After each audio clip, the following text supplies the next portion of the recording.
یہ غریبوں کے لیے اس میں کچھ بھی نہیں. تو میں کچھ چیزیں جلدی سے گنوانا چاہتا ہوں کہ بین انکم سپورٹ فنڈ وہ کس کے لیے آپ سب کو پتہ ہے, وہ موسٹ ولنریبل لوگوں کے لیے ہے, اور وہ ہم 102 بلین پہ لے کے گئے. یعنی ایک بیت المال جو ہے وہ ڈسیبلڈ علاج جو اگین یعنی بہت زیادہ پسا ہوا طبقہ اس سے فائدہ اٹھاتا ہے, اس کو ہم نے 100% انکریز کیا, 2 سے 4 بلین کیا.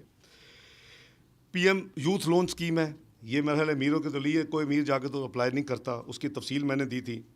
ٹیکس ریٹ میں ہم نے جو ریلیف دی ہے کہ جی 4 سے 5 لاکھ کا جو سیلریڈ لوگ ہیں ان کی 3% ہم نے وہ ٹیکس سلیب کم کی ہے, جو نان سیلریڈ ہیں ان کی بھی 3% 4 سے 5 لاکھ کم کی ہے.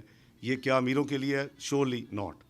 اسی طرح وڈوز کے لیے جو ہم نے شہداء کی وڈوز ہیں, جو ہم نے یعنی 2001 کے بعد کے شہداء کی جتنے شہداء ہیں ان کی وڈوز, ان کے کئی پرانے ہمارے نوٹس میں آئے ہیں کہ وہ بیچارے شہید ہو گئے, ان کی بیوہ آج بھی پتہ نہیں کہاں سے پکڑ کے انٹرسٹ دیتی ہیں اور لون پے نہیں کر سکتی. تو جو پسا ہوا جو ایک طبقہ ہے اس کے علاوہ محلے ان کا بھی سب سے زیادہ حق ہے کہ ان کی ہم داد رسی کرتے. اور وڈوز کے لیے ہم نے پورے پاکستان میں یہ ہمیں جو پرپوزل آیا تھا, آپس کی بات ہے کہ یہ خیبر پختونخوا کے جو ڈیلیگیشن مجھے ملے ہیں, لیکن پھر ٹیررسٹ اٹیکس میں شہید پورے ملک میں ہوئے ہیں 2001 کے بعد, تو اس لیے تمام وڈوز کو اس میں کور کیا گیا ہے. اور پورے وہ بھی اسی میں شامل ہے. کوئی بھی ہو, کوئی ہو, کوئی صحافی یا کوئی پاکستانی یا کوئی بھی اس میں جو ہے اس کی وڈو کا یہ رائٹ ہے.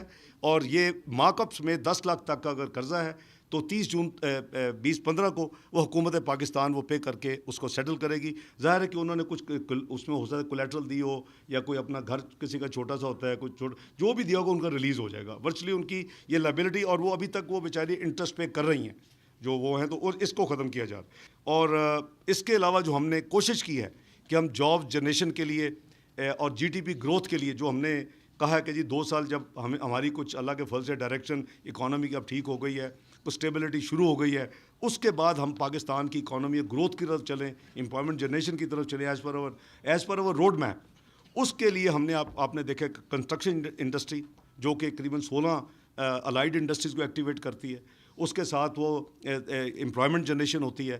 آپ نے دیکھا کہ کئی انسینٹیوز, آپ کے پاس کاپیز ہوں گی, کئی انسینٹیوز ہم نے اس میں دیے ہیں. اس میں ہم نے اینٹ اور اس میں بجری پہ ہم نے وہ ختم کیا ہے ٹیکس, اس کے ہم نے اس طرح کہ ہم نے لمبی لسٹ ہے. لیکن میں صرف یہ کہہ رہا ہوں کہ ایگریکلچر کو بوسٹ دینے کے لیے, کنسٹرکشن انڈسٹری کو بوسٹ دینے کے لیے, اپنا مینوفیکچرنگ کو بوسٹ دینے کے لیے, اور اسی طرح خیبر پختونخوا میں اسپیشل ایکٹیویٹی کے لیے ہم نے یہ پیکیجز دیے ہیں. اور میں سمجھتا ہوں کہ یہ تمام جو ہیں وہ کوئی بڑے لوگوں کے لیے نہیں ہے. اس کا الٹیمیٹ جو فائدہ ہے وہ عوام کے لیے ہے, لوگوں کے لیے امپلائمنٹ جنریشن ہے. ہمارے اندازے کے مطابق قریباً 20 لاکھ کے قریب 20 سے 25 لاکھ کے قریب امپلائمنٹ اپرچونٹی جنریٹ ہوں گی اس سال, ان تمام میئرس کے سے انشاءاللہ 15-16 میں. کچھ ایک میرے انتہائی قابل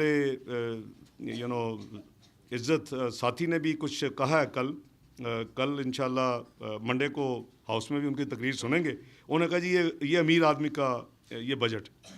میں نہیں سمجھتا کہ امیر آدمی کا کس طرح بجٹ ہے. اگر اس میں کچھ لگایا گیا ہے ٹیکسز کے حوالے سے تو فرینکلی امیر اور ویل ٹو ڈو صاحب ثروت لوگوں کے اوپر ٹیکس کا کچھ بوجھ ڈالا گیا ہے.